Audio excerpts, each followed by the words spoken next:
With the air,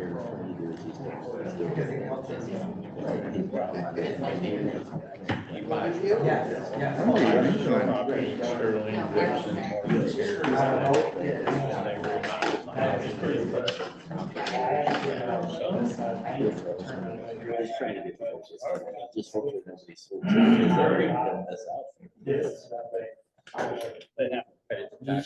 nobody switches this out. Yeah, I saw her. Saw you. It's Vern's birthday today. I know.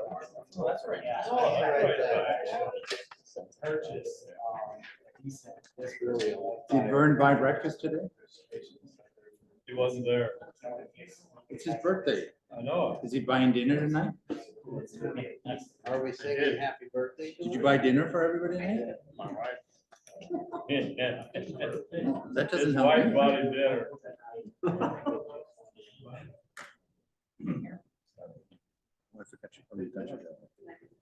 Yeah.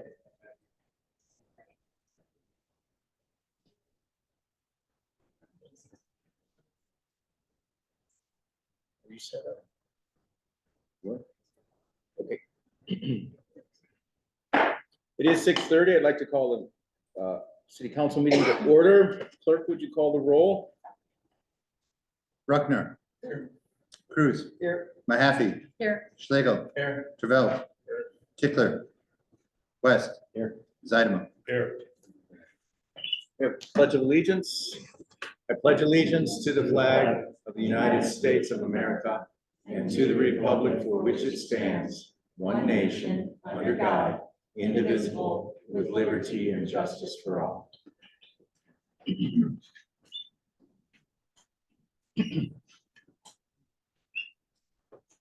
Does anybody intend to record tonight's meeting? Okay. Public comment. Who signed up? Oh, I'm sorry, I didn't pick up the sheet.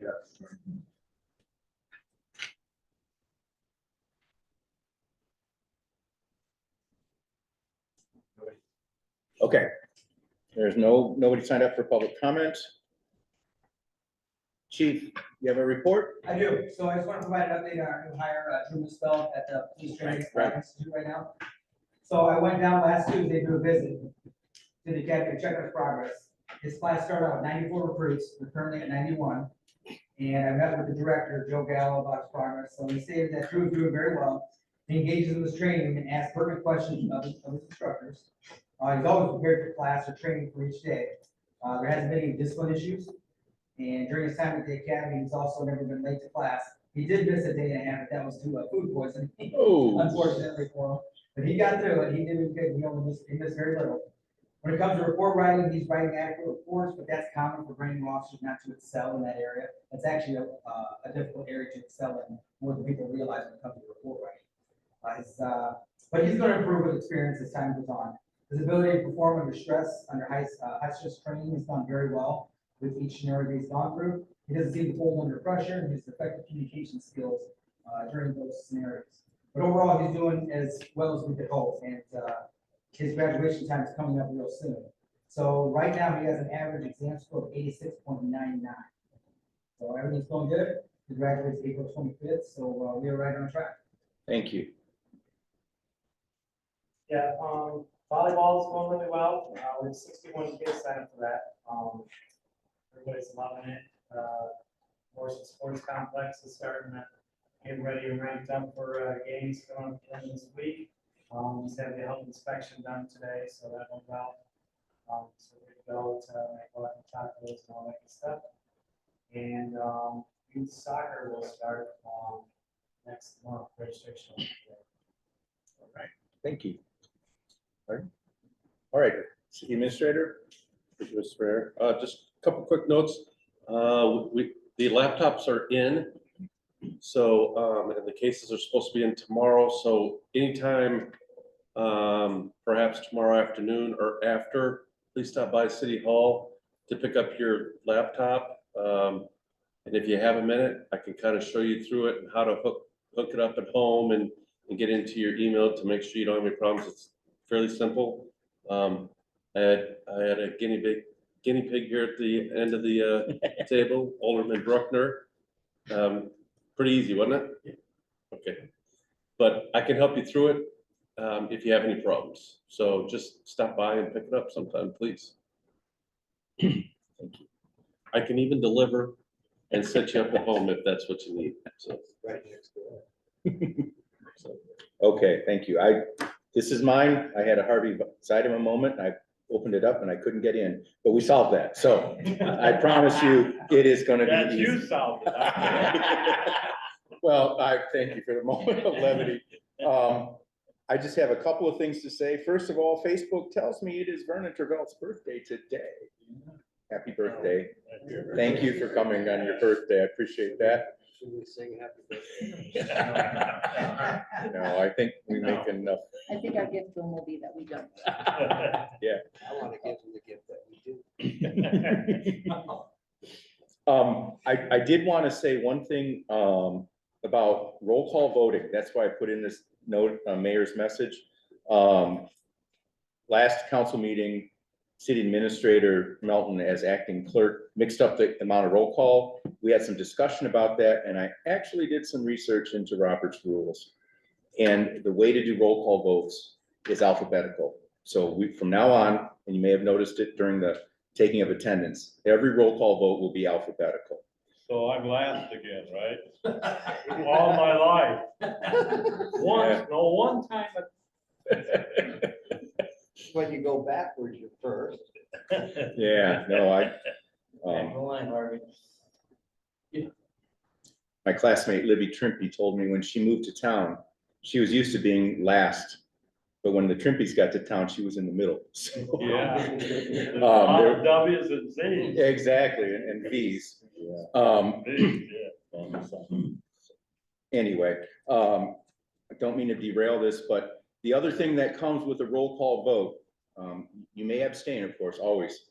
But if you do not feel prepared to vote, you may pass. Like if you're betting in poker, you can check. And at the end of the roll call, you have an opportunity to vote. When the roll call is finished, however, Robert's rules does also allow for a change of vote. So I hope we don't get there, but keep in mind that that's where it is. And I'm doing a little more research on tabling, postponing, and amending as well. And I'll have some more updates on that as I feel a little more comfortable with the, we're doing okay. We're doing really fine. But just keep that in mind, and that's what we're gonna do going forward.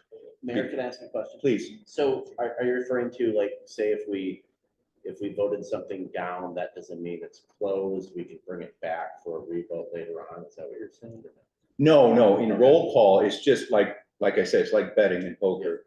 You can check, but at the end of the roll call, you do have to vote. And that vote may be an abstain, or maybe a yes or no, but when everybody's done voting, if someone has passed, everybody else gets a chance to change Till it. the end, and then you say you vote. Well, it's been done before. But it is in Robert's rules, and I do have the citations, and it's not that, some of Robert's rules is really arcane and difficult, but this part's pretty easy. So we'll get there. Appreciate your tolerance for that little bit. Otherwise, I think we're doing really well with parliamentary procedure. The consent agenda has 9 items on it. We have a couple of changes. Let's see, okay, number 5, the Ken Taco Wars, they are going to ask for electricity, which changes their application, and it's another $50, is that right? But they're not for profit, so. Okay. Okay, but they are a non-for-profit, so they don't get charged, but the application should be read to as requesting power. And then the 2 dates, the Chamber of Commerce, the application reads base to Orange, but they intend to use Genesee to Orange. So please read that application as saying Genesee to Orange. That, okay. And then the other 2 or other items have been discussed. Sexual assault, we did that last year. We have meetings from historic preservation, bills payable, and so on and so forth. Does anybody wish to remove any of these items from the consent agenda? If not, would somebody make a motion to approve the consent agenda? So. Second. Okay, so we'll say Mahaffey moved and item a second. Is there any discussion now that it's on the floor? Since there is money involved, we do need to have a roll call vote. Would you please? Rupner, Yes. Cruz, Yes. Mahaffey, Yes, Schlegel, Yes. Travell. Yes. West, Yes. Seidemann, Yes. motion carries. All right. For action, we had discussed the consulting agreement with Satori Enterprises. There were some questions, and city agreed to go back and get some more information and answer some more questions. You see on your pages 31 to 35 and 36 to 39, it looks like a proposed agreement, and then a short PowerPoint presentation. My question is, what's the hurry to enter into an agreement with them? Okay. Before we Oh, start, yeah, sorry. we really do need to have a motion Yeah, to okay, approve right. and a second to get it on the floor to debate. Can I make a motion? Please. So West moves. And who seconded, Bruckner? Okay. Alderman West, you have the floor. Yeah, I'm just, Brian, like, what is the advantage of entering into this agreement with them now? Like, a part of me is thinking, because we talked a little bit about this 2 weeks ago. We get the engine, like, they help us out with the bidding process, right? They kind of like set it up and they put it on a tee for us, and so as a city, we can kind of put it out, and then sounds like they know people that will be bidding on it, but to me, one of the things that comes to my mind is these questions in the past we've had with how necessary or even legal, how bad do we need engineering? Because this is not like an incredibly advanced project. It's probably gonna be on the ground. It's not gonna be on a roof somewhere. Do we have to pay for extensive engineering? And if we do, why don't we at least kind of invite some installers out, some solar businesses, and see what they would offer us and what their opinions are prior to entering into an agreement where 5% of the total costs would go to Satori, that's been established. What are they giving us, and what are they giving us right now that makes it advantageous for us to sign on to this? Okay, to answer your first question, there's no big hurry. I've been talking about this for now a year and 4 months. And I believe I'm not a energy expert. Smaller towns use consulting firms. We use Rock River Energy every 3 years for our aggregate bids. This company does similar things. Again, I'm not an expert, so to have a consultant look at what we have and what we would need and build a bid spec from there, rather than just all these solar companies coming to us trying to sell us what they think we should have that benefits them directly.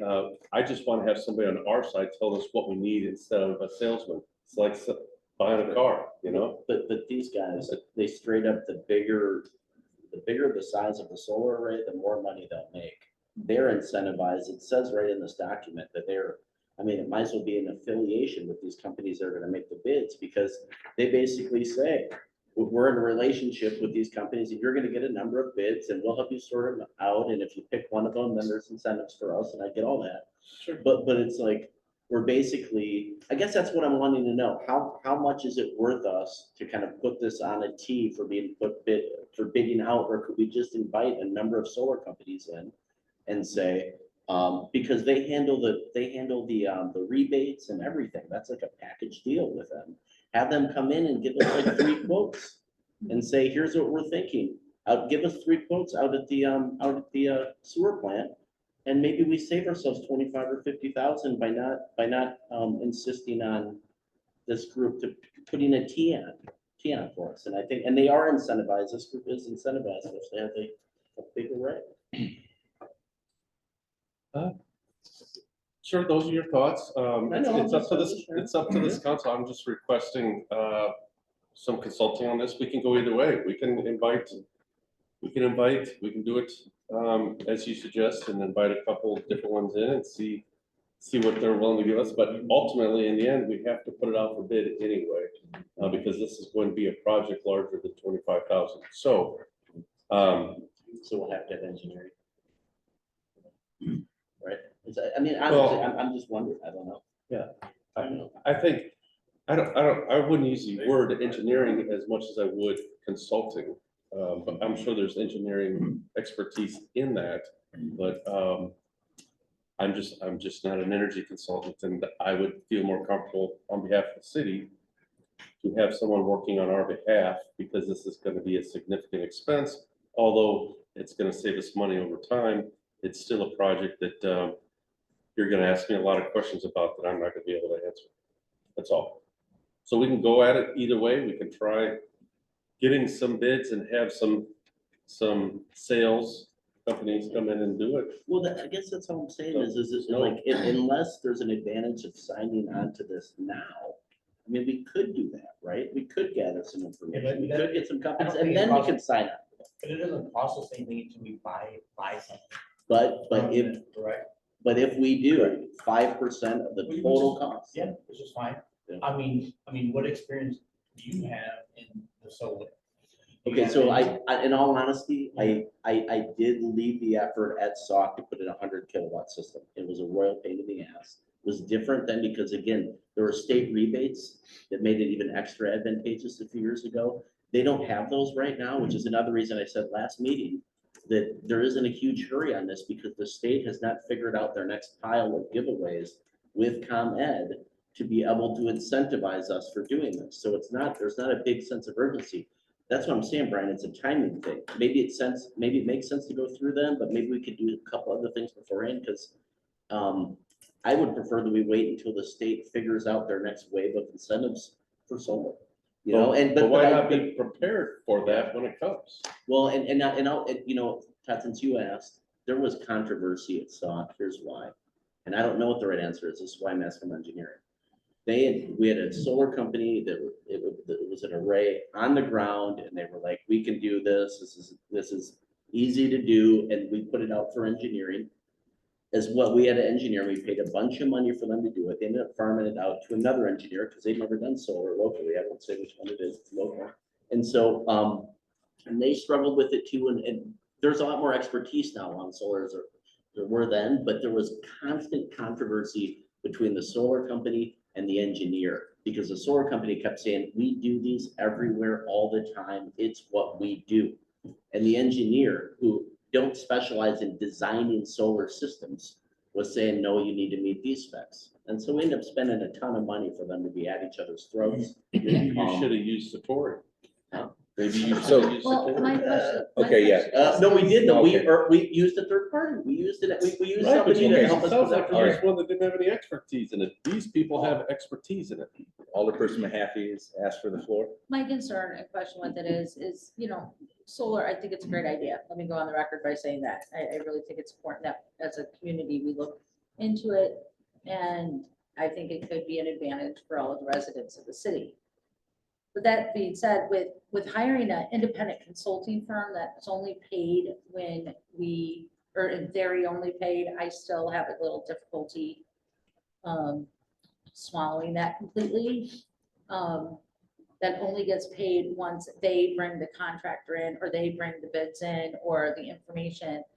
Don't you think that lessens our negotiating power as a city? If we're trusting that outside source, that whose incentive is to be paid, once we contract with someone, that's my concern Well, and is. that's the difference, Adana, because this is a percent of the overall deal. Again, they're incentivized, the larger the better. Where if we just hired an engineering firm, we'd be like, we'll pay you $50,000 to figure this out. You go do it. It doesn't matter to them how big the array is, where it's at, whatnot. It's a third party that's gonna give us exactly what their recommendation and their specs are. This is, I would argue, I don't know, a consultant that's paid based on the size and scope of the project you're doing. They're incentivized, where a third-party Yeah, engineer but is I not don't see it, incentivized. I don't see it that way, Josh, as Yeah. well. I mean, yeah, they're gonna get 5%, but if they don't tailor it to the size of our town, we're not gonna buy We it. say no. But Yeah, doesn't we're that just gonna go reduce our there, go down the road. negotiation So power? they have incentivized to get us the right system. So we would buy into that. They know what our budget would be. They know that they can't promise us, Yeah. The biggest system if we can't afford it, or it doesn't even make sense. I mean, we would sit there and say, that doesn't make sense for us, let's move on. You guys know that they're so, I get Brian, and I said this last meeting, this is not easy for like one person, a one-person staff really to take on this, but there's a ton of state help to lead people through this. Illinois Power Agency is a nonprofit that will like handholds people through this stuff. There's, all of the solar companies themselves handle all the application processes to the state and the federal government. So you don't have to handle that either. It's not as crazy of a heavy lift as we make it out to be. You can navigate it. And I haven't said this, and I'll say this on the record, I know it's too late. Like you and I for what I know, and I know I'm just a 100 kilowatt system, but I would help you with this, and you need help because it is asking too much, and I understand why you want a consultant, but I don't think it's quite as heavy of a lift as we're making it out to be, worth 5% of the total cost.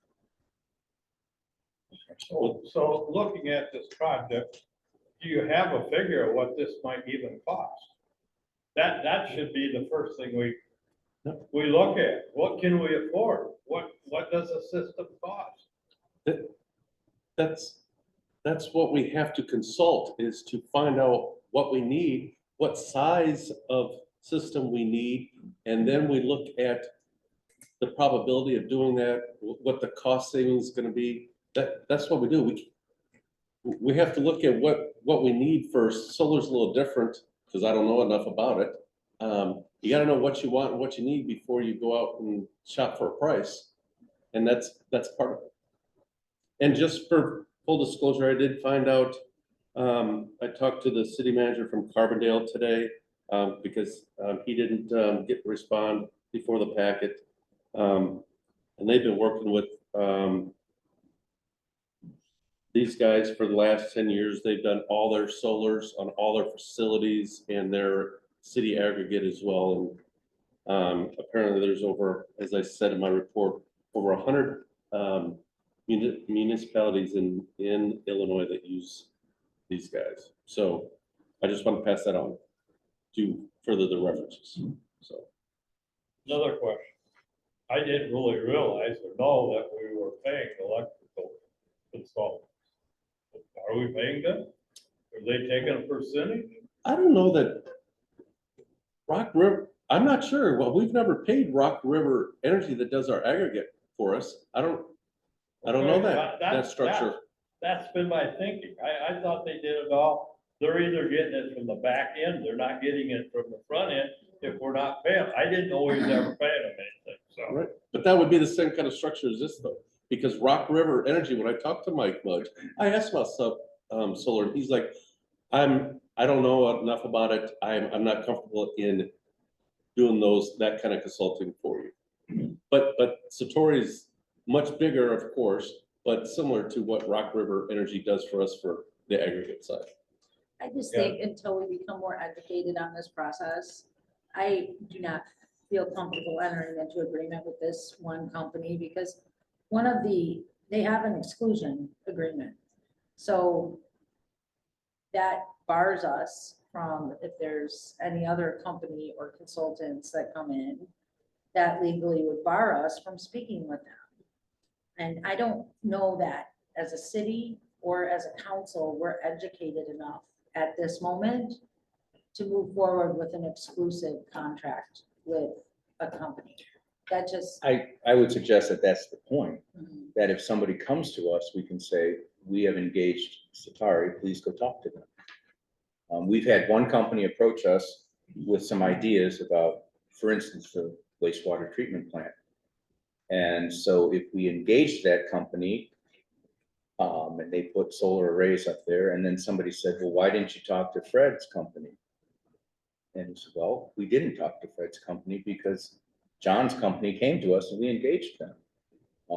I think having a consultant do that for us is the intention of entering into this agreement so that we don't have to sit there and waddle through all of the companies that are offering the service. And what if we miss one? I mean, that's their job. And if they miss one, then we have recourse. We wouldn't miss anybody because you gotta put it out for bids. So it's gonna go out there to the public or to all those companies. We would not miss it that wanted to bid on it. What, there's a big setup in South Pole. Who owns that? Does city own that? Who controls that? Maybe you should, first we should talk to some places like that have. And again, we're not gonna do a solar system this summer, are we? I mean, if we are, man, I mean, it's gonna be that would be a big deal. If we're not, like, what, again, why race into this agreement? I just don't get, I'm sure they're wanting you to sign this agreement. I'm sure they're wanting to lock this in with us. But what is our incentive of doing it? Why can't we sign into this agreement with them in 8 months, when we're lining it up for the next year?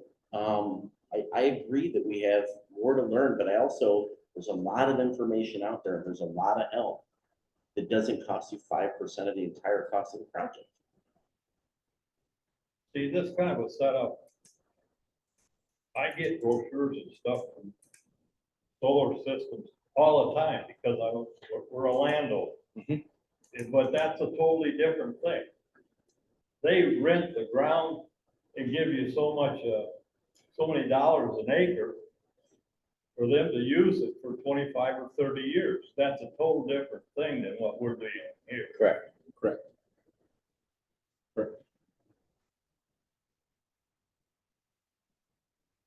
I mean, you could approach it a couple different ways. That I have learned, and that's buying our own system that's just for that specific facility. You could put a structure somewhere on private, on public property as to generate enough credits to support our other electrical costs that are rebates back to the ComEd. Or you could make it a community type farm like New Leaf is doing down on Sawyer Road. I mean, you have options. Ultimately, I'm just looking at the opportunity to use renewable energy to long-term save the city money.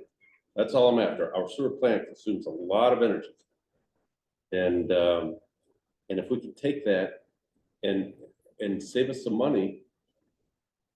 But Brian, this is an argument against solar for. I mean, we agree. Right. I love you working on this. It's just, it's a time. I think if you don't use a consulting firm, it'll take forever for us to even get down the right road. Enough arguments and things like that.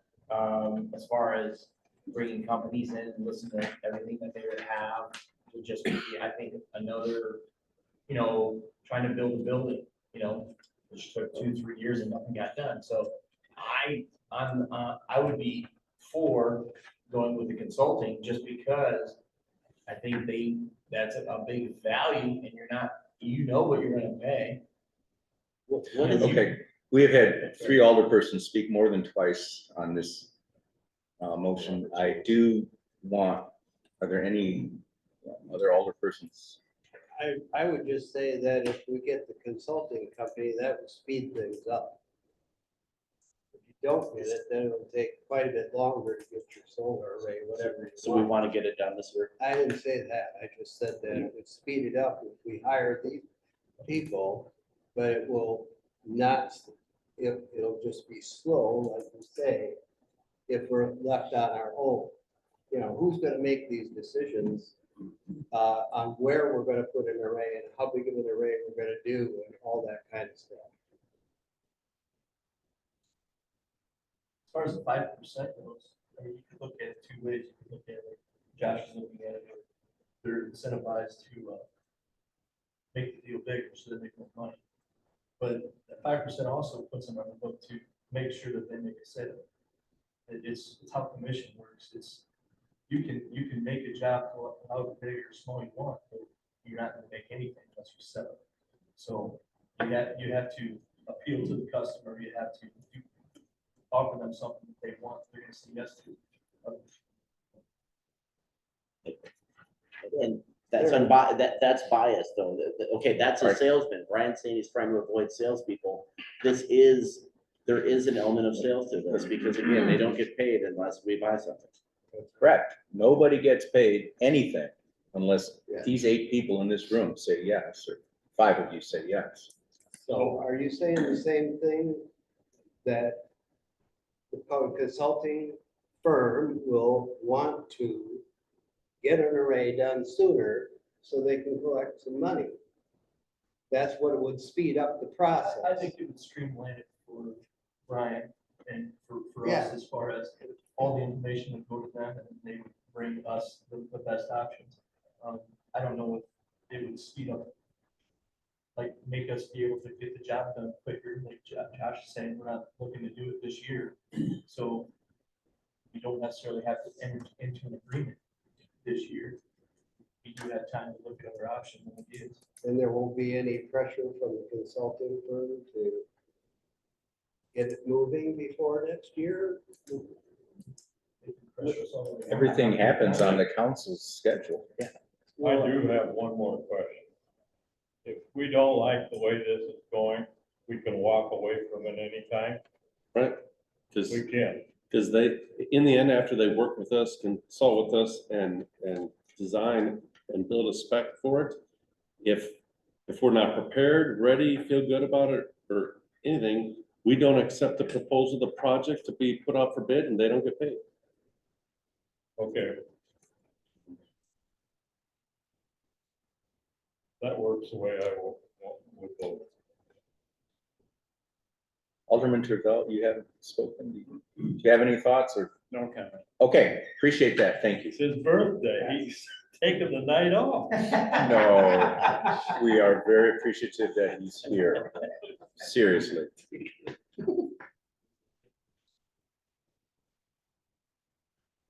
Hearing no more debate, let's go ahead and have a vote. And since this is potential money, we should have a roll call vote. So can I clarify, please? Yes, So now that motion was not to discuss it, but to actually approve it. Is that correct? The motion that was made was to approve this agreement? Yes. yes. Usually has to be To be able to discuss it. Yeah. Yeah. I tried otherwise, but it didn't work.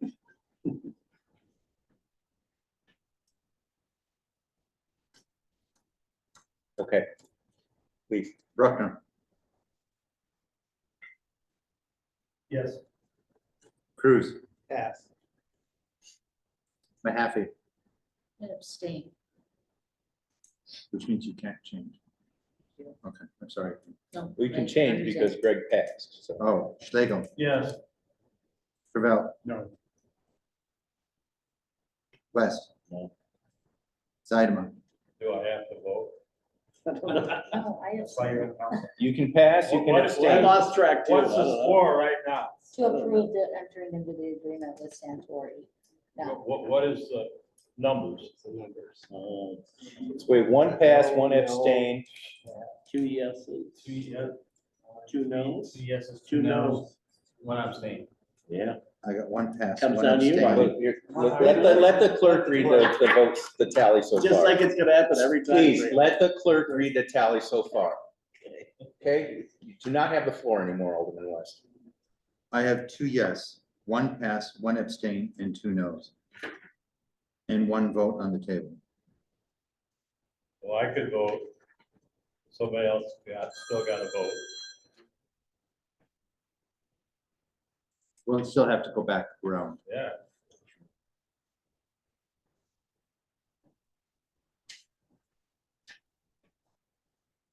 Oh. That Z at the beginning of your name is I've gonna never help made it. here. Just said you're gonna vote for it. I did, didn't I? You can't go back on your word. Come on. Speak- Oh, that's election interference. Come on. yeah, I guess I'll vote yes. Only because we can throw this thing out the door anytime we want. Sounds like we do. All right, who passed? Greg, Up to the mayor. No, now we go back to Sedana, I believe, as an abstain. Oh, I mean, Okay, so everybody who has passed has voted? Okay. There is an opportunity for each of you to change your vote. So I'm at 3-3 with one abstain. And one abstain. Does anyone wish to change his or her vote?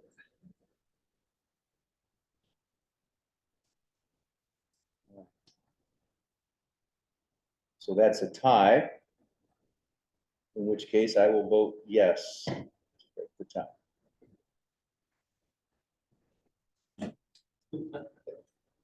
That's the most complicated vote I've seen in the 10 years I've been on.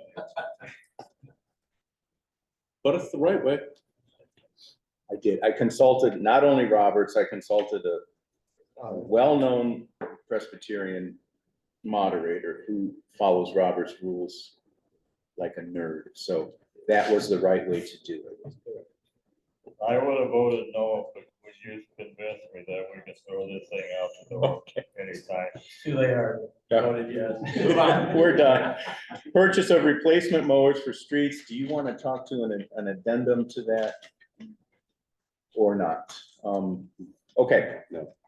So on your pages 40 to 47 is the proposal for purchase of replacement mowers. Is there a motion to approve? So moved. Okay. So should I go inside? Is there any discussion, questions?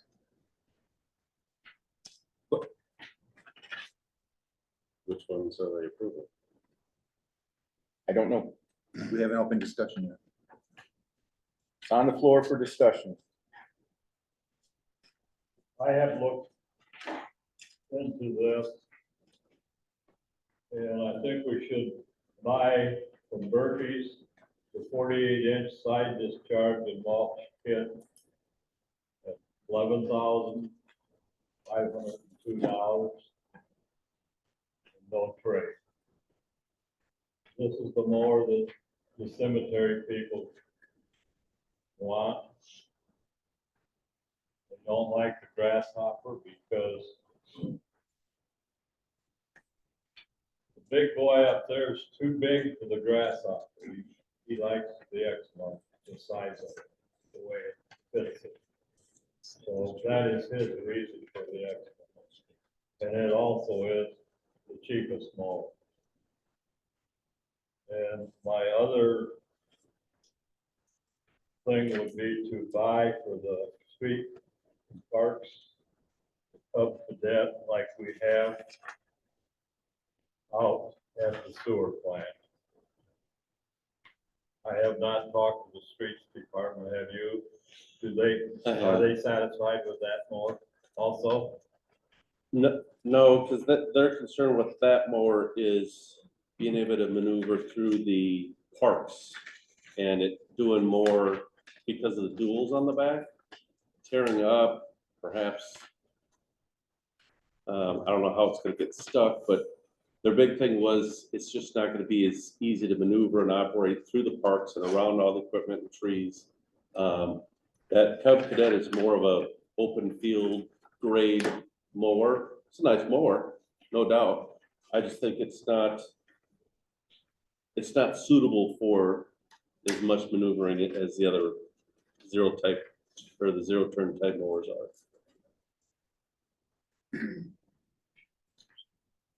Okay. Then I guess we need to buy the other Berkey's from Berkey's, that's how we do it. We don't want the John Deere. Well, I know it is more expensive, but I'm sorry, Harvey, what did you say for the cemetery? the Berkey's Exmark side discharge. LZE, Okay, sorry. 48-inch side discharge. I agree with Harvey on the second mower This as well. side discharge. The other- mulch kit. The other X No, mark it's- from Berkey's, the EX Laser XLZX listed there. Is the cemetery just like side? Right, but we're getting them, but that was, the side discharge was priced with a mulch kit, which closes the side discharge. Is the only rear discharge mower at a 48-inch left in the market is the Grasshopper. The rest of them will be, any other option would be a side discharge that's closed off and it's a mulch stick. So then the other is the EX laser for streets and parks, Yeah. XLZX, the 72-inch. Correct. Okay. $17,997 left. So, And we're, Yeah, that one. our thinking is we're not gonna trade anything. Right. We. Which one? Grasshoppers have some years stuff. We don't know nothing, we just got that bid, we don't know nothing about it. More Yeah, we than just- anything it's anyway. $21,000 18, net. Okay. yeah. I mean, you're talking $800. The still from local 5-star is, after discount is 18,688. He was just able to get that to me today. A lot of mower. There's two different grasshoppers that we're gonna keep. You know, Yes, Yes. they're usable still, that we have used them. Well, we're when gonna, when I talked to him up there, we talked about the theory that if it's, this mulching kit can't work when it's real wet in the morning, we'll use the two grasshoppers, because they're both rare. Rear discharge. And they're in good shape. and what they're giving us for trading is They didn't look like not worth it. So a third more up there, is not gonna hurt a thing. And should we ever want to get rid of it, we just do what we do with other surplus property and do the Right. online public sale. But the other 60-inch grasshopper, I guess we should sell, just like Ryan's been selling trucks and what have you on the internet. That should be a good more for somebody to pick up with only $900 on it.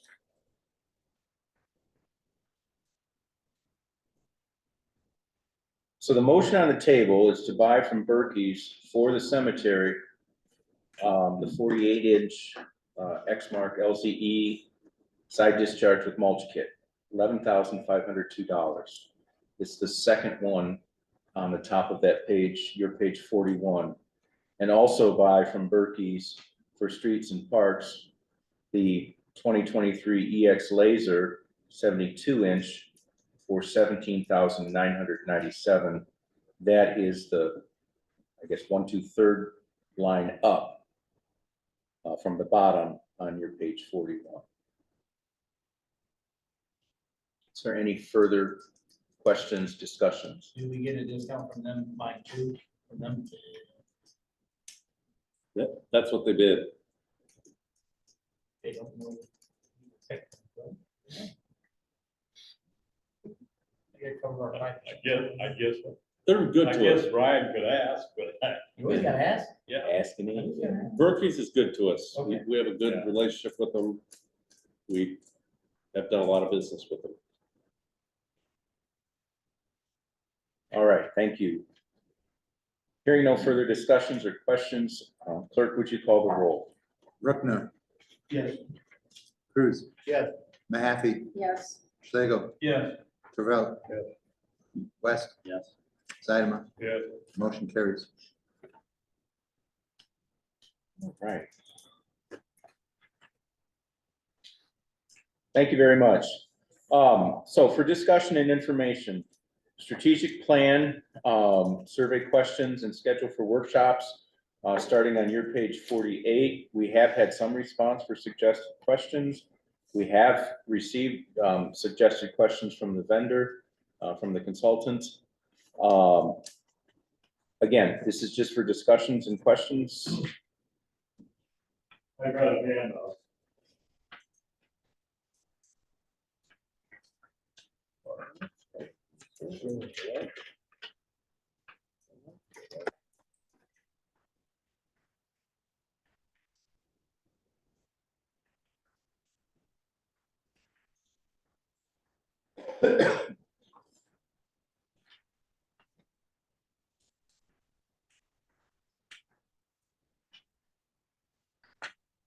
I have been given, We can share up here. well, I got All right, plenty with two people going. A plan has been done through the city back in 2002.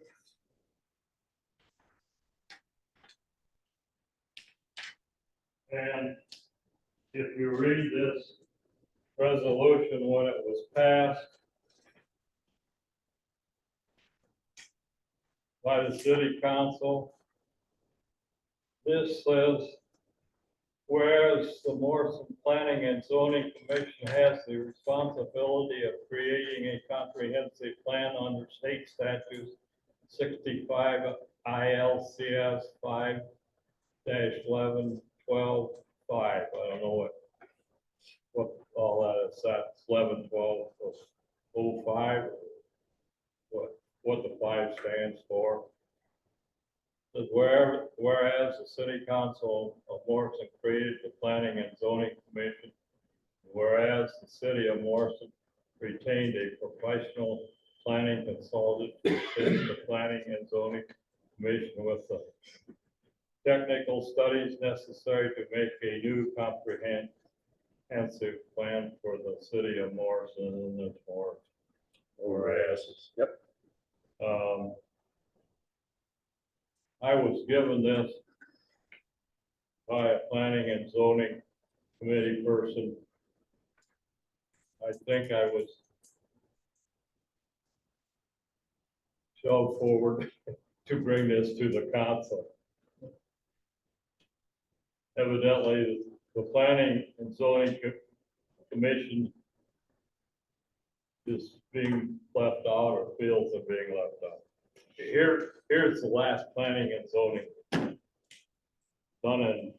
prepared by Morrison Planning and Zoning Commission and North Central Illinois Council of Governments, February 2002. I'm going to leave this with the city for anybody to look at that wants to. It's got a lot of stuff in it. It's very good.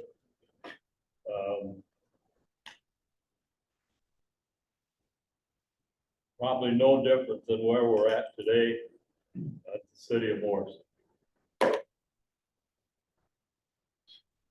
It's covered everything.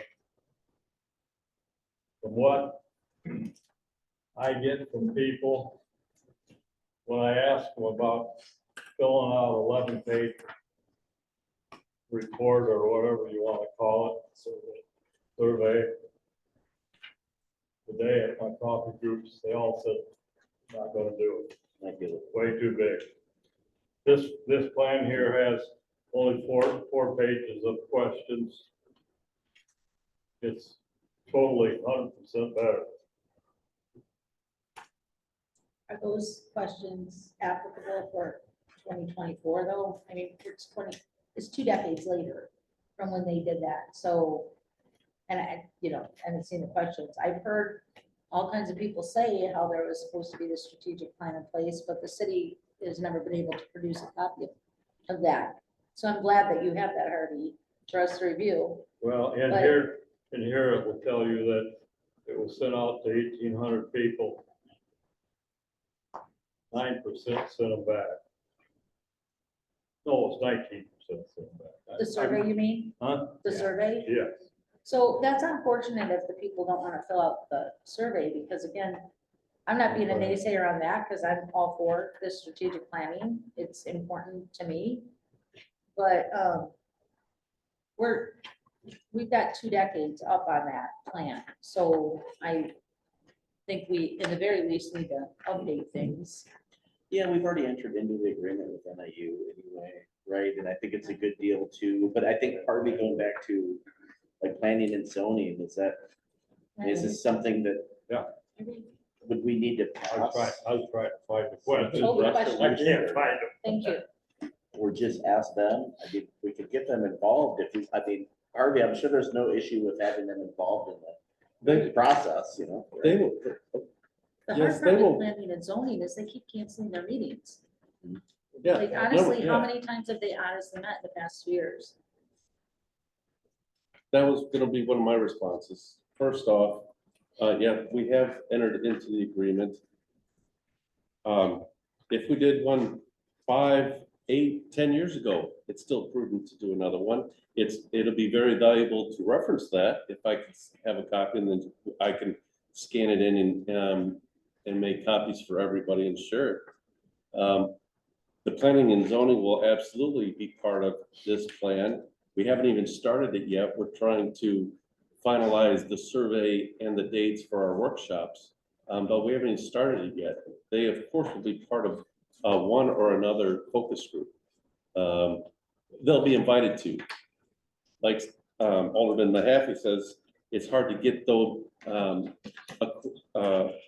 a quorum to have a planning and zoning meeting. So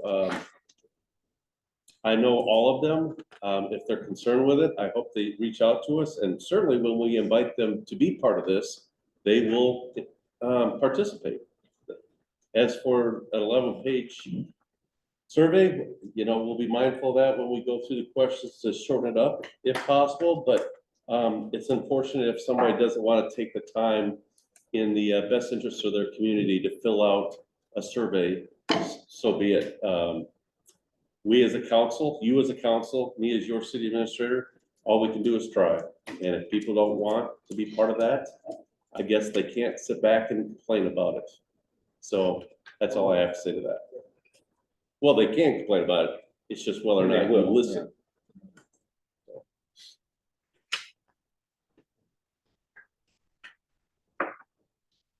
So just a point on that, if the mayor and I would really like to move forward with this, hopefully by the end of the week, with the survey questions. And I'll try to get back to each of you to confirm what your preference is. I sent out an email and I've received responses from many of you, but not all of you, about what meeting times work better. So I'll try and finalize that up yet this week to make sure that as many of you as possible can be here for the workshops. There should be about 2 of them. If we break it up, otherwise we can do it all in one session, but so we'll do our best to make sure we make as many of you as happy as possible as we can. We understand that it's not going to work for everybody, but these dates are going to be far enough into the summer that maybe something will work out and you'll be available. So we'll do our best with that. Are we able to have a remote option, or is that not allowed? We'll have to ask. Yeah, we'll have to, I don't know that we talked about that, but I think that would be an option. All right. Just looking into. So Robert says.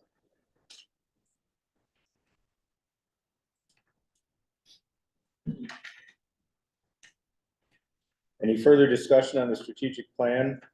Appreciate the input. This is really comprehensive. It's not, you know, it's good. Yeah. Oh, I don't doubt it is. I think we can get that scanned and shared, Absolutely. if it doesn't already exist electronically.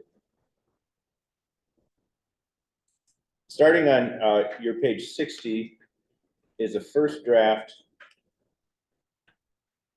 of the budget for FY 2025. That would be the year starting May 1 of 2024, ending April 30th of 2025. It's a lot of numbers. I'm not sure you had a lot of time to look through it prior to the meeting, and that's understandable. Are there any questions or comments about that, or would you like to hold your questions and send them on to the city as you go through it? It's there for you. You can see everything. You can see changes.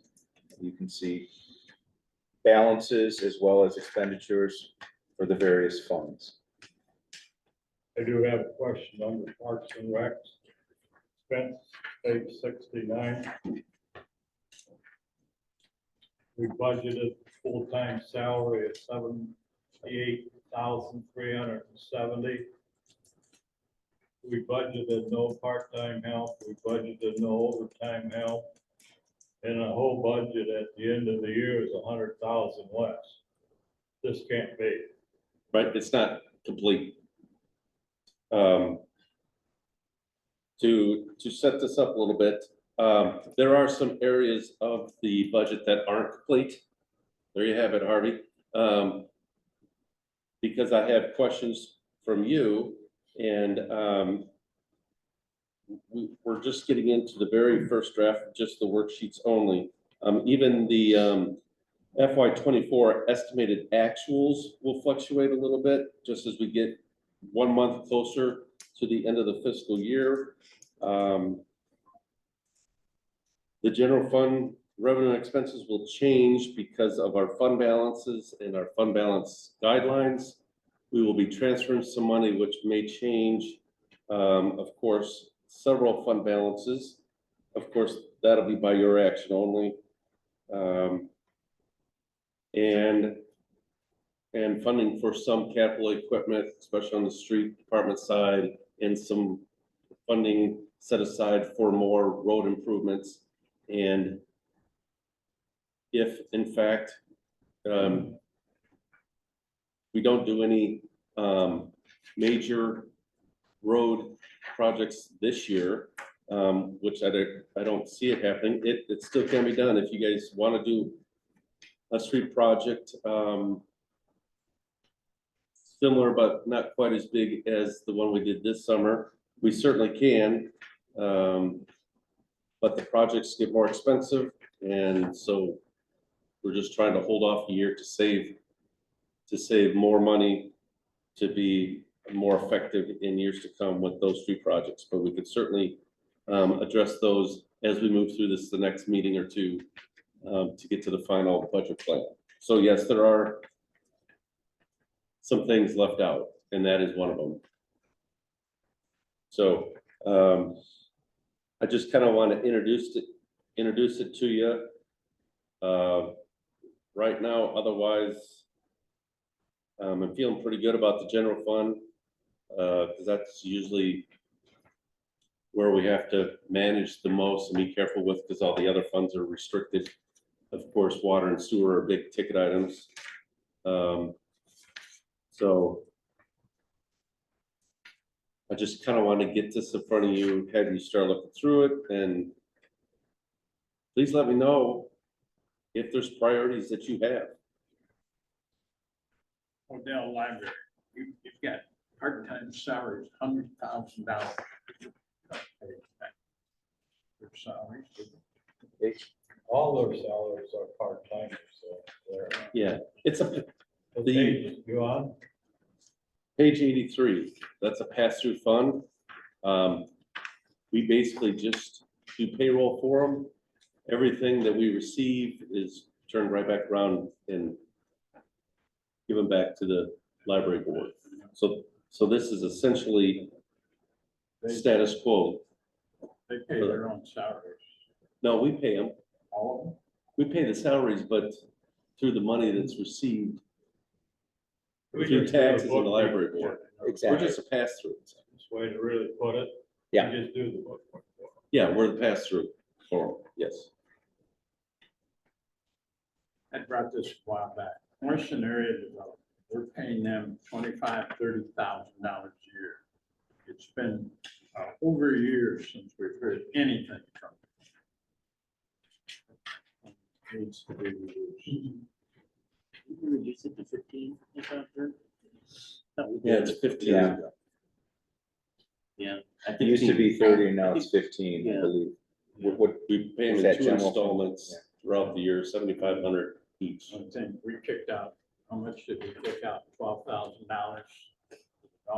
The park card. Basically their funds. Oh, that's No, right, that's no, right, though, it's they basically asked us, rather than to donate to the dog park, right? That was there was kind of a, I was actually attending those meetings then, it was we don't want the 15, I can't remember if it went from 15 to 30, that was the second 15. If they asked for us to just donate to the park, or if that was their only 15. You're saying that's dropped to 15?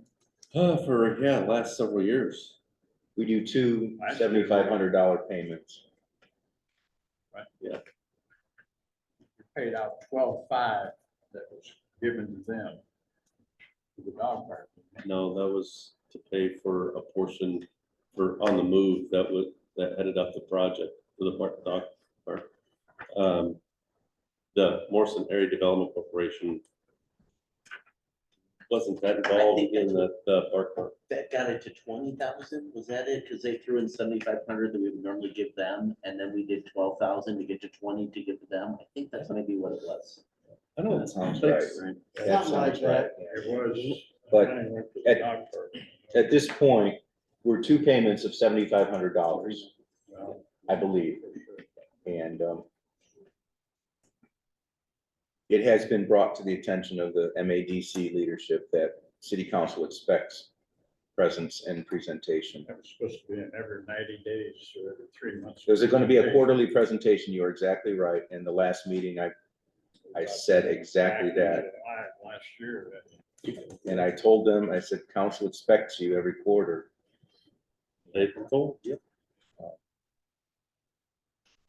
Could I jump back to the streets and fixing the streets? You said that the cost of projects is going up, so let's delay our project for another year. So that they'll be more expensive then? Well, so we have the money to pay for a Gotta project. have the money first. You mean we have no money Well, we got a little. of that. We have a little money. and you could use that to do a smaller job? You could. Yeah, we can do your street. No, you can't. We'll do Johnson Street, yeah. It's a Yeah, dead end. I don't want any accusation. That's a private We're- street, isn't it? No, we are, Johnson Street. we are, not to call that end of the street an alley, but we are planning to do some alley work this summer, which may include, That That- wasn't even on my mind. Okay. well, I'm just saying. No. But it's all right if you want to fix that street, but I'm just saying Yeah. that if you have money, the most thing I hear is, oh, the streets in this town are terrible. So when we did by Casey's there, I think that wasn't that big of a project, but it really improved Yeah. things around that area because of all the people that go through there. So we should be able to pick out, I'm not talking about Johnson Street, nobody looks at that. I want to see something that's done somewhere that's seen by a lot of people. And they fix that, and Yep. it helps. That was Cherry this past year, right? Basically, that we put a lot of Cherry. It's resources. a full bit of Cherry, but yeah, what, Terry and Jackson and he. we did Jackson and Heaton, those were two But- smaller But, projects. but we did talk about this a number of meetings ago and how much we had and how much a project of similar would cost. And I think we did say, yeah, we might need another year to build up these funds. I mean, I don't know. Yeah, no, and I think there was some published East Main and West Main to do it right, That was incredibly expensive. including water main replacements, $1 million each Yeah. plus. But we could like do Some south, small ones. South Genesee Street from the railroad to Winfield or South Orange. We could probably do one of those projects for 250 grand. Twice that. Well, how much do we have right now? Well, in the 1% sales tax fund, we have a little over 700,000, but 300 of that is Right. for the bridge. 400. And so you do have some monies there if you want to do one of those projects. Because I think those were kind of towards the top of the list. There are some other streets in town that aren't as noticeable by so many that are in pretty rough shape too, but yeah, there's no doubt, and we hope to transfer some fund balance before this fiscal year's over. to set a little more aside for streets. We're trying to build those funds for more impactful projects. But ultimately, it comes down to what this council wants to do. Right, so, but let's just note that Alderman Cruz's comment, could we do a couple small projects, is noted and registered. And I agree that the alleys we haven't looked at alleys in years, might count for a couple of small projects. And yeah, they're not high traffic areas, but they're gonna help the people who live along those alleys. Those alleys can be done by the townships. They don't have to be engineered. They can just be overlaid. Yeah. I have no intention on engineering alleyways. No, And I'm not they so, don't have to be. So we'll recognize Alderman Yes. Seideman's point as well. exactly. I agree 100%.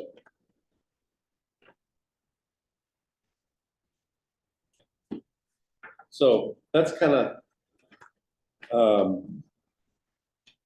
an overview.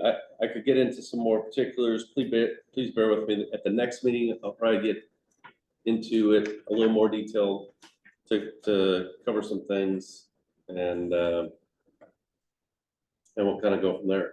But please keep your input coming, and we'll figure it out. All right, thank you for your discussion. Main Street improvements. We've had some interest in planters, hanging baskets, stuff on the sidewalks. I would add a few, maybe even benches, bike racks that all match. Maybe in front of our establishments, some receptacles for cigarette butts, things like that. So that's, I don't know. Yeah. Let's ask Alderman Schlegel if you have any comments or thoughts. Yeah, I have a lot of, not a lot of comments, but, I brought, the planner idea to Brian as far as hanging baskets on the street poles. I think that would improve Main Street quite a bit with very little, expense. It looks nice in other towns when you drive down Main Street, kind of detracts from some of the buildings per se. I'm not saying put them on all of the poles at first, but at least some of them, I think would look nice. Also in the areas on the ground where you have the open concrete, where it's just mulch. I'd like to see if we could put some perennials there, low maintenance. In some of those areas, I think we just need to concrete them when they're so small, but the bigger ones is to add some visuals of downtown. And then also the one that I really like as well is what Brian came up with. The name of it would be Sidewalk Cafes.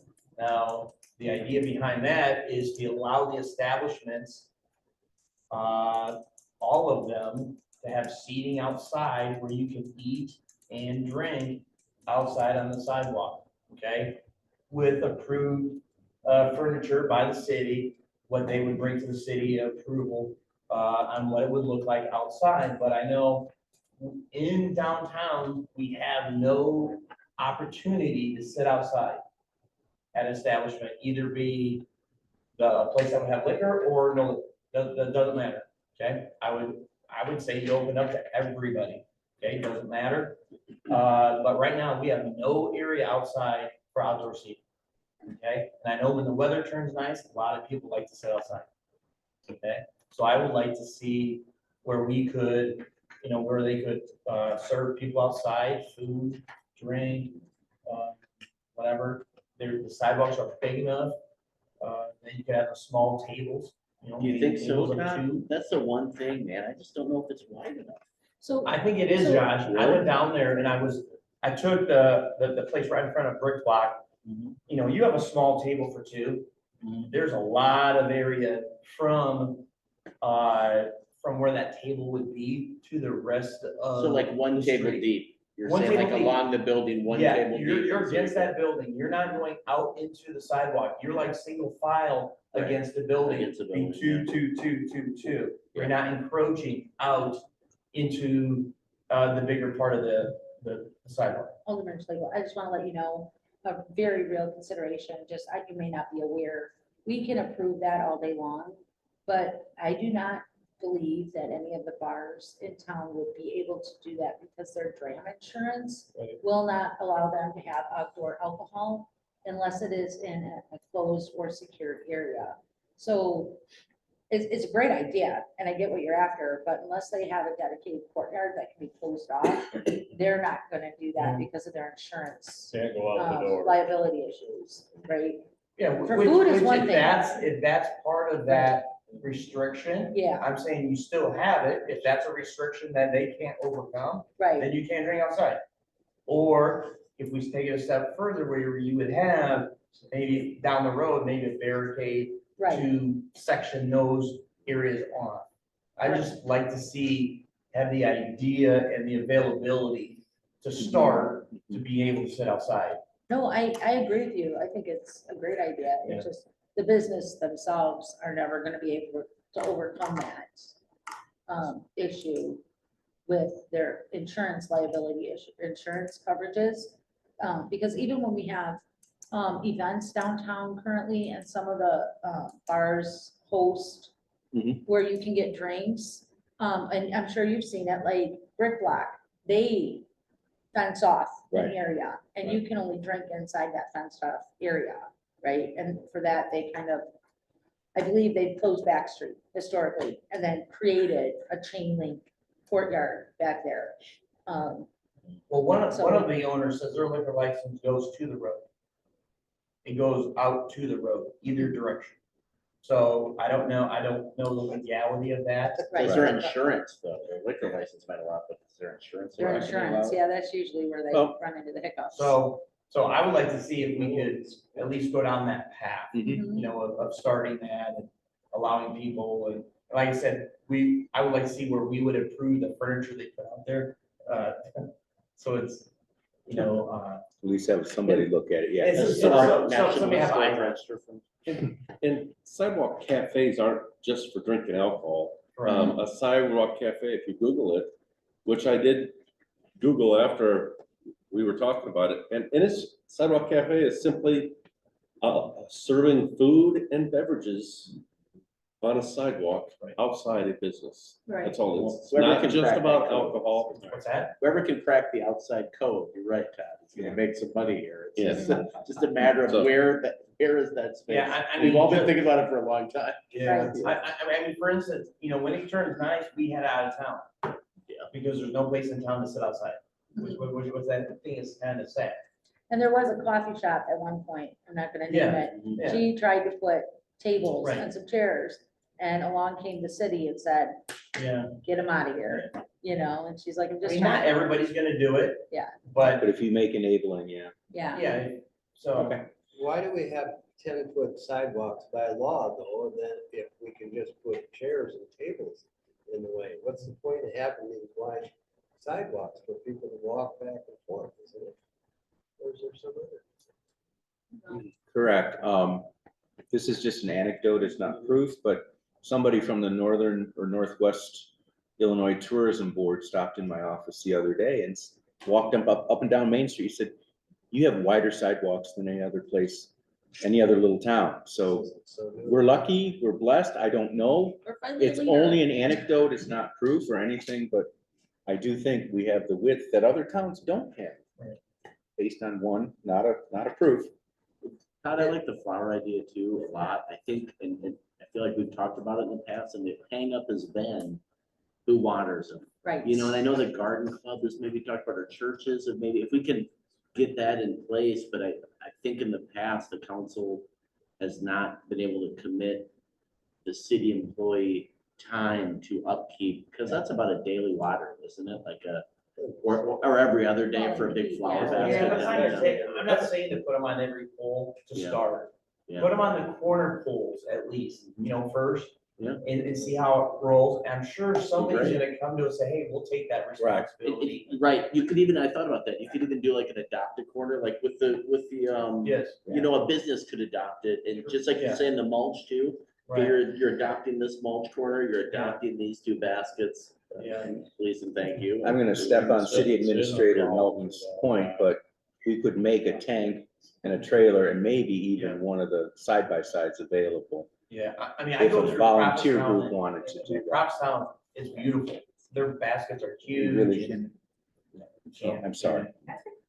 I will say that I've been approached by a volunteer group in town that would be willing to take care of the flowers and the planters. If the city, like the mayor said, if the city were to provide them with the means to do so, like a water tank and some sort of vehicle. I think Which we- if we do it, we should set it out to one group. We shouldn't have every Tom, Dick and Oh, Harry. gosh, no. waters the plant. You don't want to water plants, Harvey? I water all the plants at the mill all year long. Yes. It last What's year a was couple a more? daily job. Okay. We appreciate that comment, I think. So, You're doing a heck of a job, Art. but I think, okay, so watch this space for some potential enabling legislation for outdoor. Was there anything, quick question, was there anything, when Main Street was redone? Because I know a lot of people spend a lot of time on all these things, so has this, any of these things already been addressed? Like, are we readdressing something that was Well, we not just- planned? Benches. Just the obstacles, as were mentioned, about who's gonna take care of them, and like this last year, that's why we just put mulch in those planter areas, is because of the people we thought were gonna take care of them, couldn't commit to it, so we're like, well, we're just gonna do this for now. Didn't they kind So of we say get- though they weren't deep enough for plants to take root? That's a consideration too. Yeah, Find something, right, right? I don't know how deep they are. Yeah. but- A plant can grow in a crack in a sidewalk. So that's Not a weed. pretty one. Well, I know. Not, not a pretty No, plant. If you plant it and it That's a- doesn't that's a work, good they point. die our first year, you concrete them in, move on.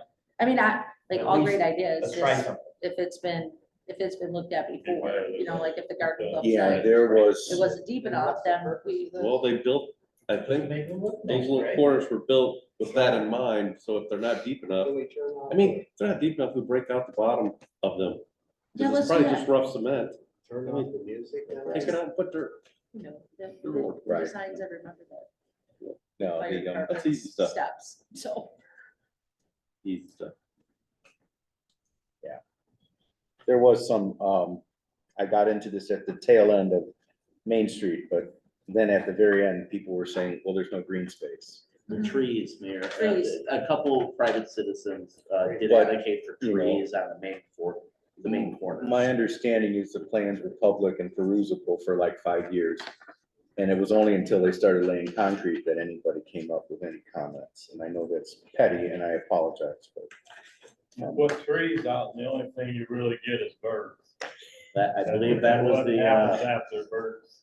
that was the prevailing argument at the time. Statues. Yes. There you go, okay. We named that too. Too soon. There was a discussion, if there were to be some kind of banquet space or event space in town, what kind of liquor license they might ask for, if any. We did go ahead and have a draft. This is not for action, but just to say that if you wanted to pour drinks at an event space, here's how you could do it. And notably, there's some options to limit the hours.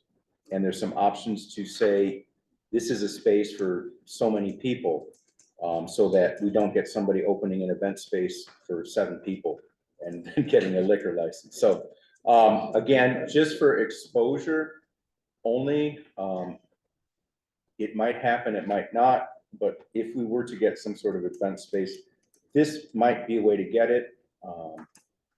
The other way is to just add another standard pour license, and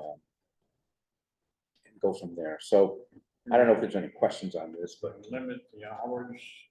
you're gonna have some organizations perhaps that are gonna have a Wednesday night banquet or a Friday night banquet, or if somebody rents it for an occasion. You're saying Saturday only, later than 11, no Sundays. I mean, Well, it would be open throughout the week, Yeah. like, yeah, oh, but you're saying yeah. here. but on license Saturdays, holder correct. License except Saturday and no Sunday. So No, it says that, maybe open it says that the Saturday. license, with this license, it can't be open on Saturday later than 11 PM. But it can be open on Saturday and all week long and not Sunday at all. But what do you get? What if they want a Wednesday night license is what I'm saying, or Friday night Right. license? Well, they would have it because they would have the H license. And it would run the normal cycle of serving alcohol hours. I don't know So- why not Sunday, people, But you can if restrict there's an it. actual event center, you know, people get married on Sundays. They have their receptions. Family gatherings. Yeah, I mean, this is just a draft. Yeah, Okay. you can Um, change it to restrictions. all If you someone want. requests a banquet liquor license, I think we could I could think work it with them. should be the same, 7 days a week, this time, that time. Yeah, I mean, that would be the option, is just make it, not have a separate class and just Right. have a pour license, Oh, which exists. I thought there were issues with the location. Liquor is the city's responsibility. Yeah. They need a state approval. Should they request gaming, that is, city has no say in that. But the state would decline the gaming request because it's 50 feet away from the church, if it were the particular location, you know, I'm talking about. There is some concern about that. Personally, I don't have the concern.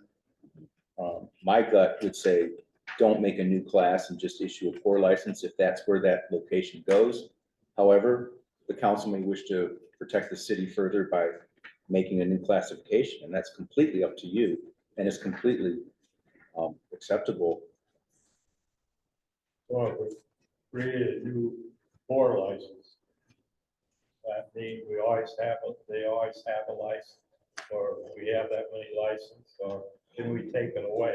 What we have done in the past is increase the number of pour licenses and offer the new one to the person who's interested. That means we can always have that many pour licenses. Yes. And if he surrenders it, then it's there, then the council can reduce the number of licenses as well. I just like the, I'm just trying to put this out there, I like the idea of an actual banquet license, a specialized category. Okay, and it's amendable. Yeah. This is I think I do suggested too. wording. Yeah. Okay, I go that way I myself. like that. Then that's fine, and we can Sunday work. we can wordsmith the wording, that's fine. It'll This work. would- This probably would work, but, you know, Yeah, no, tweak it. yeah, it's 100% tweakable, and we can make it work if whatever happens is gonna happen. All right. Vacant buildings. Some months ago, a Northern Illinois Mayors Association, the village president of Shabana, mentioned that he had a vacant buildings ordinance, and he was getting some traction with that.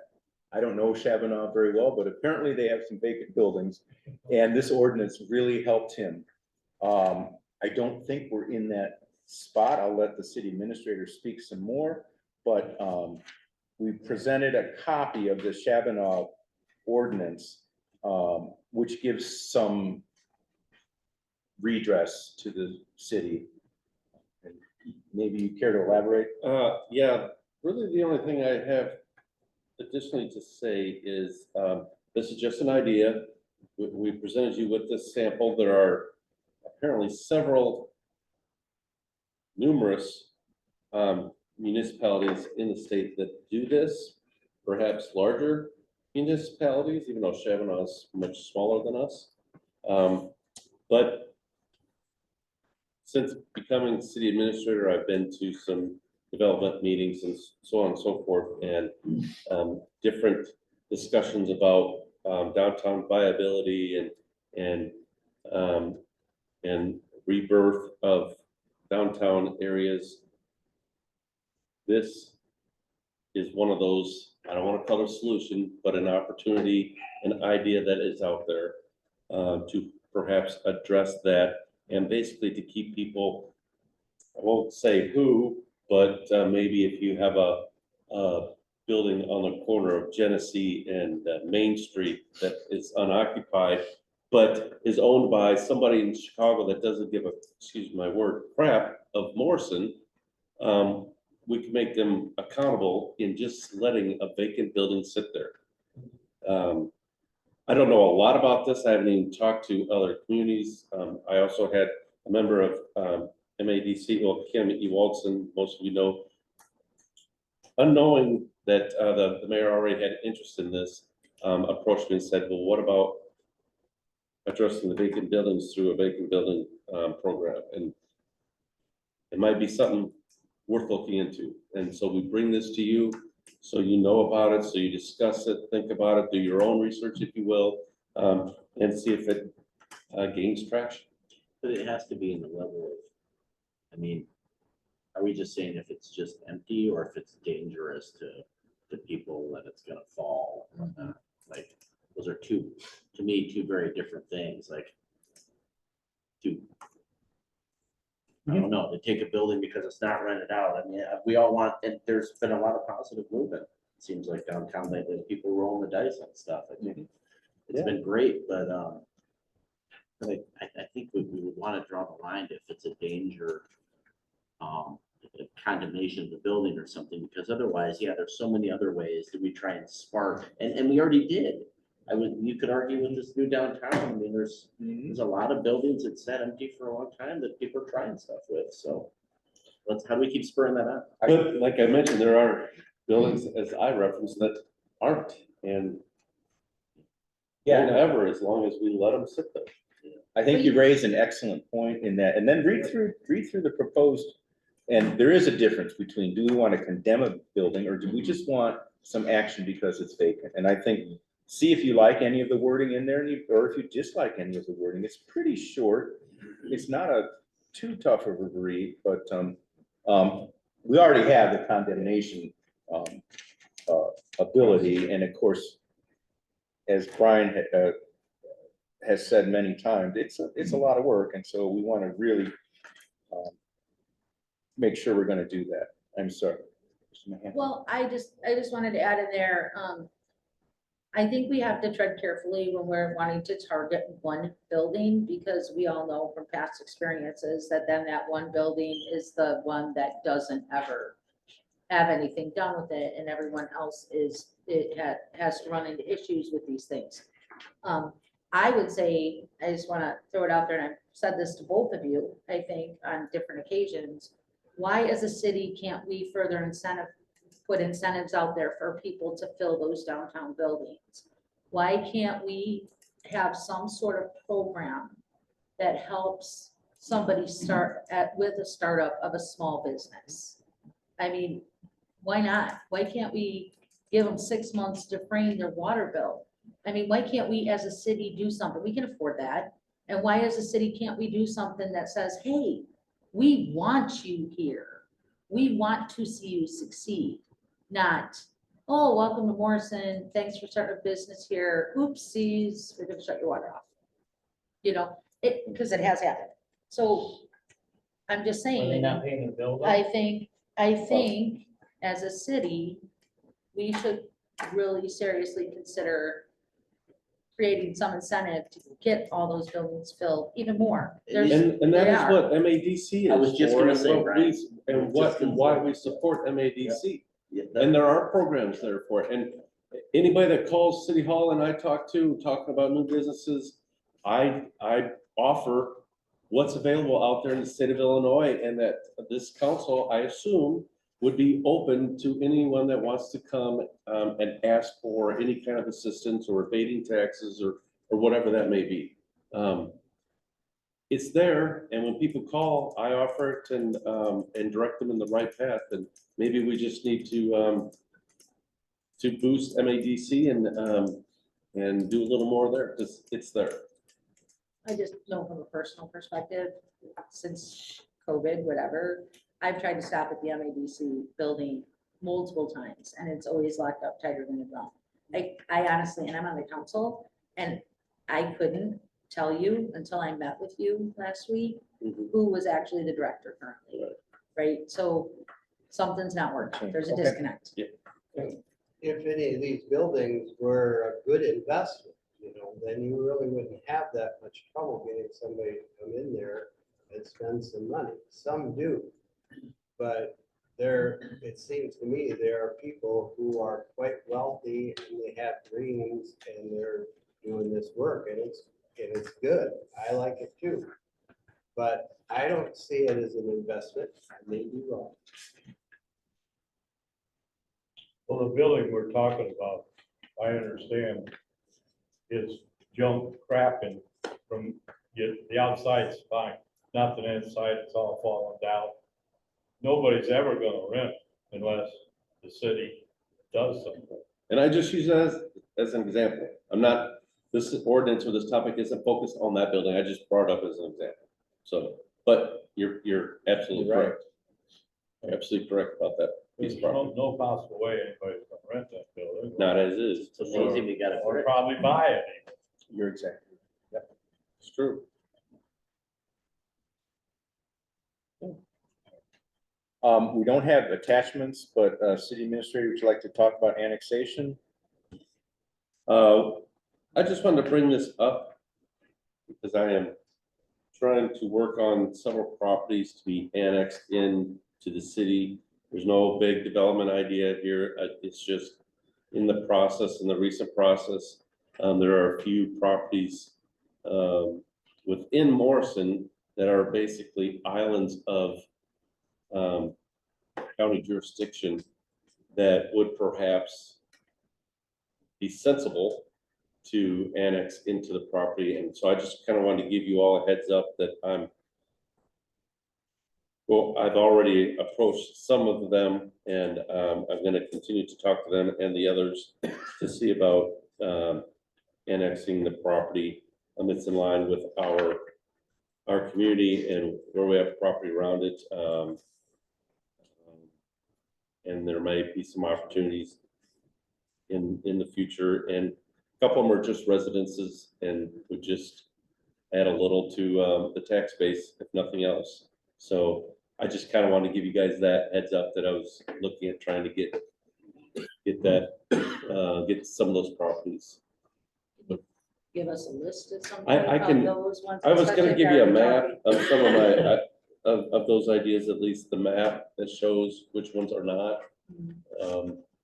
So I can prepare that and email it out to you or put it in your boxes, whichever, but just makes sense. So the infrastructure is there though, Brian? No, the infrastructure's not there, but the infrastructure's not there for the city property run it at this time. It's just, it would allow us in the future to provide service to them should it become available. And most of it is along Route 30 east of town. I have a question. Where are we at with Tractor Supply? That's the biggest question in Morrison. Well, it's not the city's news to share, but from my conversations with my contact with the company representing Tractor Supply is that it's coming. There's been some delay because of attorney back and forth between the buyer and the seller. I have a pending building permit on my desk that they've already paid for, which is about $4,600. They have posted that they are hiring. They are hiring for a store manager to be open October of 24. I was told building or property acquisition and building yet this month or in April, and that it would be coming together rather quickly. And ultimately, when that happens, an annexation process will be initiated, and that will become that have come before the planning and zoning and then the council, of course, for that piece of property. So again, while it's not our official news, that is per my contact, and it's not a big secret. So the closing has never happened The yet. closing has not happened yet. I know several months ago you said in the next week or two it's gonna And close. then the, one of the attorneys was sick, was hospitalized for a while, that delayed it, and now they're just trying to work out a few minor details to make everybody happy. You know how that goes. I saw a red pickup with Tractor Supply stenciled on the side right out there by the Okay. sports complex. And I've had many contractors call me about questions, because they're bidding the project. I have the building plans. If you're ever interested in seeing them, I have the building plans in my office if you want to come in and look at it. How big's the building? The building, it's not that big. I want to say it was only 20-some thousand square feet. It's only a 2 million, I don't want to say only. They're small stores, but it's a $2.2 million project. About, it's not that, but those type of box buildings are just that, just show Yeah. buildings anyway. I will support what the city administrator just said. I was supposed to sign off on a plat a month ago.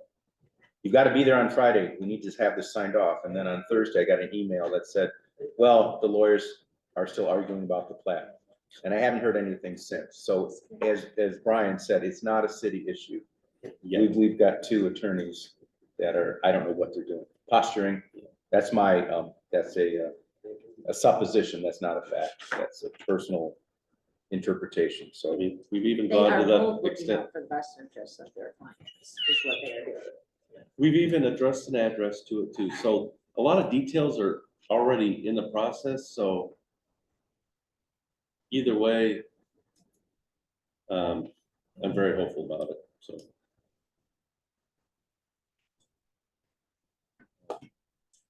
finally, the pollinator plot,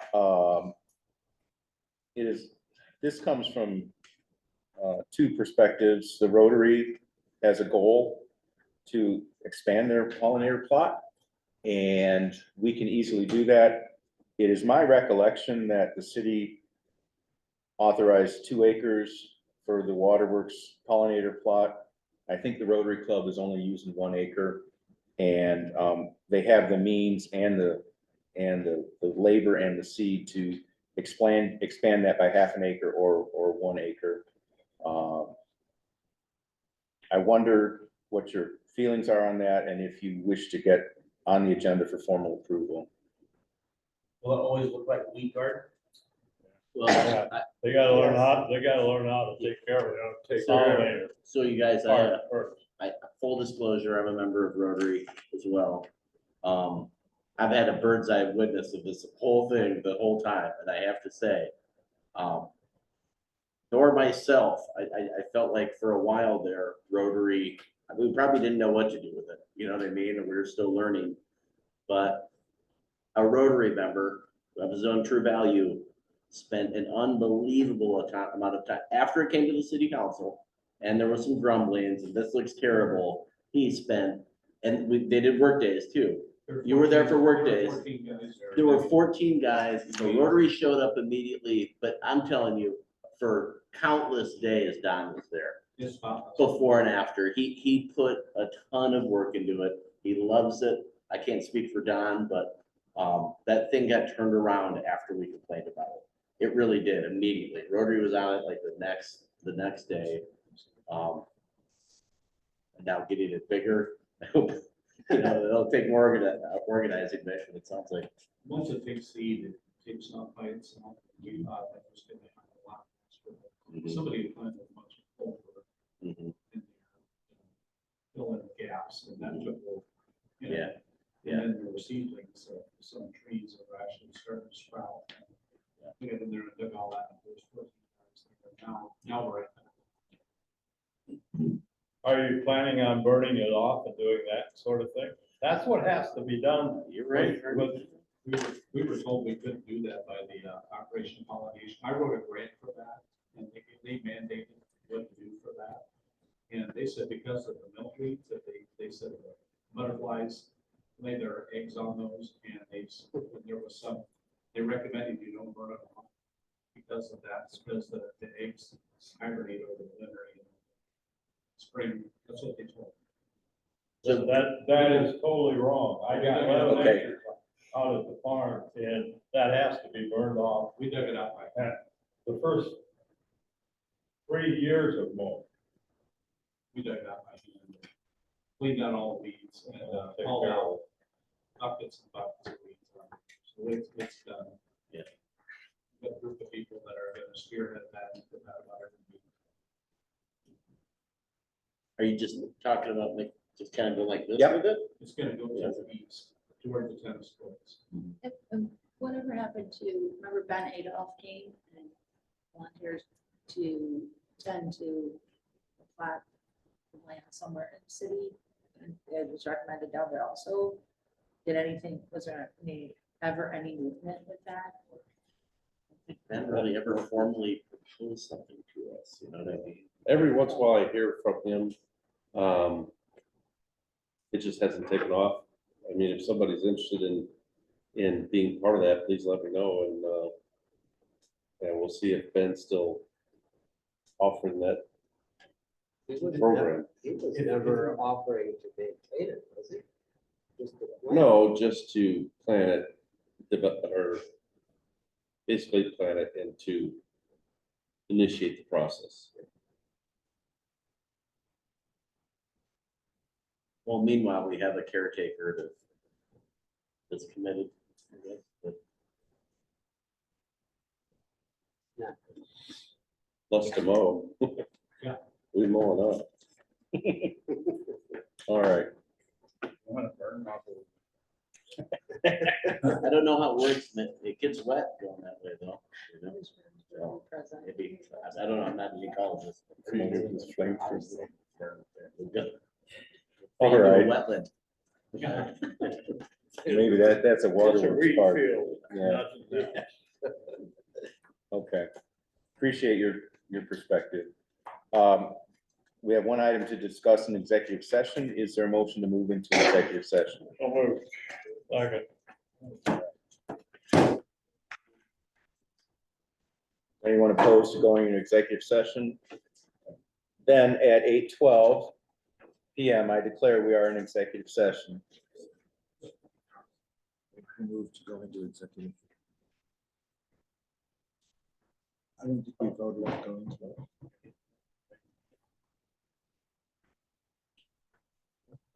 Don't we have to move and vote to go into executive? I asked if anyone is opposed and nobody said so. They moved, or they moved, and then Kirby said.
You back? Okay. At 8:17, I declare we are back in public session. I don't know if anybody stayed outside. Okay. Okay. So, Motion to adjourn. No, I have a statement I wanna make. I was talking with Shelley and Barb today about water bills. And while I was picking up my packet, Shelley had a phone call come in and, things like that about, talking about water, and people paying the bill and things like that. So my thing, what I'd like to see, or maybe an idea, is, it seems like they go through a lot of work for apartment buildings or rentals that, people are coming and going. I don't know why the city is more of a managing partner with that versus laying that on the property owner, whoever owns the building. I would like to see if we could get it or have the opportunity, instead of going to the renter, are we able to go to the property owner? And then that way the property owner gets the whatever they need to collect from their renter. We don't know the renters coming and going. Why can't we go to the property owners?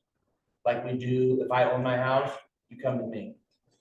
So here's an example of what Todd's going at. So we have somebody that owns an apartment complex in town, and I'm not pointing at anybody, this is just a hypothetical. We have an apartment complex in town that's owned by one person, and you get a diversified group of tenants in there. And the way we do it right now is that each tenant has to open up their own account for their own service. And some are better than others about coming to city council or coming to the city hall and getting that. In the process, we might not even know somebody leaves. And in the process, somebody comes in and tries to open up a new account. So then we're chasing the old account, the old people around who probably didn't pay their last month or two and maybe even on the shut off list. It just becomes a complete nightmare. I know in the city ordinance, as I was explaining to Alderman Schlegel, that the city ordinance just says that ultimately the landlord is responsible for any unpaid utility services. However, it seems as though the council has been, or the city has been put in the position to manage some of these tenants rather than the property owners being responsible. Can't they go more quickly to the property owner? I mean, if you're having any issues, do we have to race after these people, or can we, if it's already in the ordinance, can we just go after the property owner if it's not? Well, then I would say then we do that quickly, because if these Yeah. people if they're late 1 month, I give them 2 weeks and then you shut that off instantly. Yeah, that's what I'm saying. Like, I mean, that's like Yeah. that's like if you're repoing a car, if Billy's not paying the 18 and their parents co-signed, that money, you're Right. calling that co-signer, that money's coming in. I'm just thinking, sometimes we let it go too long. Yeah. It's a bill you have to pay. I mean, if you don't pay your phone bill, it don't take very long to shut that thing off, or your electricity or anything like that. Well, there is a process, and essentially you're allowed to be late 1 month before you're put on the shut off list. Right. You're late 1 month, then you get a 10-day notice, and then you're put on the shut off list. And I believe, and I'm staying on it, that we are doing better with that. We're making more people unhappy, but we are shutting off more water, to the extent that we're now hopefully at where we're shutting everybody's water off to make that point, because ultimately, unfortunately, you get that reputation, people are gonna pay the bills. And it's working. However, it's a managing challenge when, you have some tenants of some properties, not all this way, some are managed very well and have landlords that take care of it very well, but there are a handful in town that are really hard to manage. And it would be just as easy, it'd be just as easy to make the property owners responsible for the water utilities, and then they collect them from their tenants. Correct. being their own business, but That's. I don't own property like that, so I don't know if that works out That's well, but never gonna it's an work. issue. If they're all separately metered, they're separately metered for a reason, Yeah. right? Now, you can't have an agreement with the property owner that says if the bill gets over so much, you're gonna contact them. I've had interactions with property managers here in Morrison. Where the city has let it go, and all of a sudden they see that their tenant has monies owed to the city of hundreds of dollars. And ultimately, my disconnect is every other municipality I've lived in, those dead water bills that weren't paid are adhered to the property. Here in Morrison, because I've called and questioned this multiple times with real estate closings and whatnot, they adhere to the person. So what we need to do is just change that tidbit and say they adhere to the property. Then it's on the individual landlords, whether they're going to get a water deposit when they rent something to someone, right? We transfer the responsibility back to them in a way Maybe- Because they. without trying Yeah. to manage it. Yeah, and they receive a notice anytime somebody's late or on the shut off list and those notices go out. We then send the notices to the property owners as well. But sometimes it's difficult to track those people down because we don't know that they've moved. They just come in and continue to pay or continue under somebody else's account, and then that skews it and makes it a bigger problem. One, that it's beyond our control because that's the way the ordinance is set up, and that's the way it is. I mean, You're not gonna change either your way, it's gonna be responsibility. perfect. However, there's different ways of doing it. Maybe for we sure. need to change the ordinance, look at the ordinance and change. Maybe, Exactly. maybe we could discuss this at another meeting. It seems like a big discussion for both. Well, Yeah. I think he just wanted to put it out Yeah, there that's because he's fine. already talked to me about it and. Yeah. But, correct me if I'm wrong, though, if we know somebody leaves an apartment, they moved out of town, and they've got a water bill that's outstanding, we charge the owner. And I've heard 4-letter words at that counter that poor Shelley and Barb have to listen to. So it does go back to the owner if It somebody's, does go back to Scott's, attachments yeah. to the property. if somebody, But maybe not all the owners know all the rules. Some of them. they don't know the care. rules and Some they of them- complain Some of them about it. don't care. What I would No, they propose is complain a about it every consideration.